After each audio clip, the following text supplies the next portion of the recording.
and we're going to start with a discussion on flat safety in Scotland, Karen, and this is as a result of the terrible fire at Grenfell Tower in London. Yeah, I mean, it's just absolutely awful. At least 79 people that we know of so far have died. And the good news for people living in tower blocks in Scotland is that the Scottish Government wants to extend an ongoing inquiry into safety in homes in Scotland to include tower blocks. Yeah. I think it has started this discussion right across the country after seeing that horrendous image. It's just there in everyone's mind.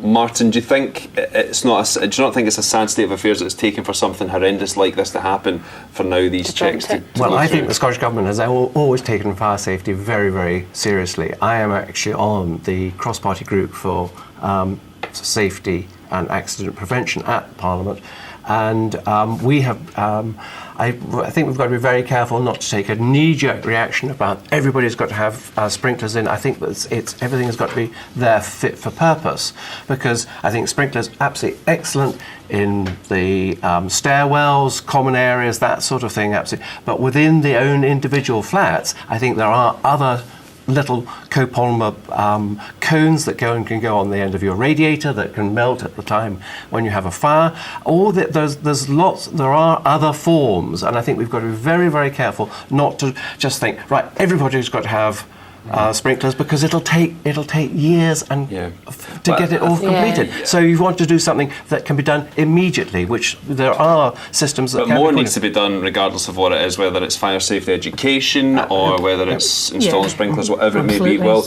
we're going to have to leave that there. We could talk about that all night. We'll move on, folks. And we'll have another crack from the boys just before the end of the show. Now, we're in the dining area with Mark, Karen and Martin. Before we look at some other stories, let's tuck into this. Mark, just remind us what you've made. So it's a panzanella salad with roast chicken and sweet chorizo.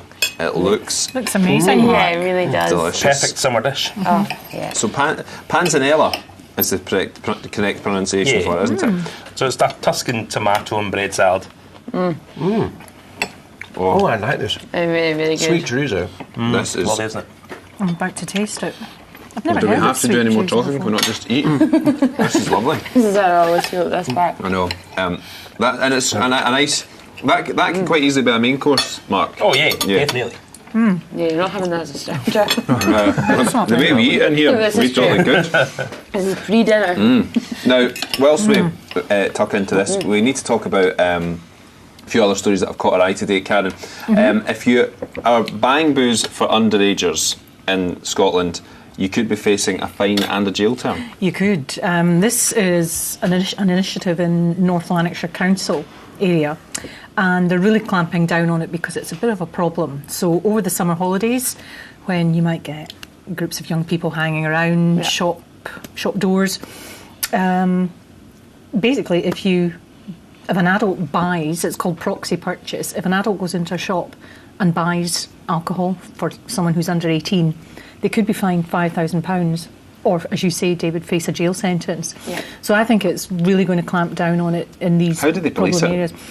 There's community safety partnerships involved. The Scottish Grocers Federation will be supporting it as well, with their members, shopkeepers, being extra vigilant. Staff will be trained to So don't look run out. the risk. Don't run the risk. It's not actually not worth it. I mean, it's totally and utterly irresponsible to go and buy some underage alcohol. Yeah, not good. Don't But do there's, it. absolutely. Simple as that. Don't do it. But we need to talk Harry Potter, Martin. Oh, lovely. Well, Visit Scotland have brought in this tours for Harry Potter fans.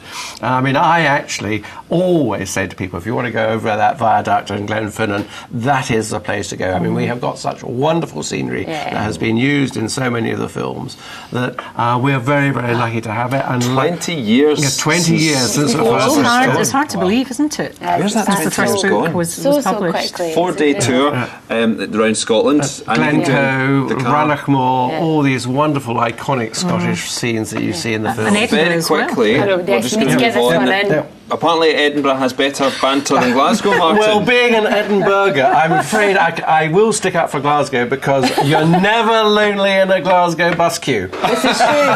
You know?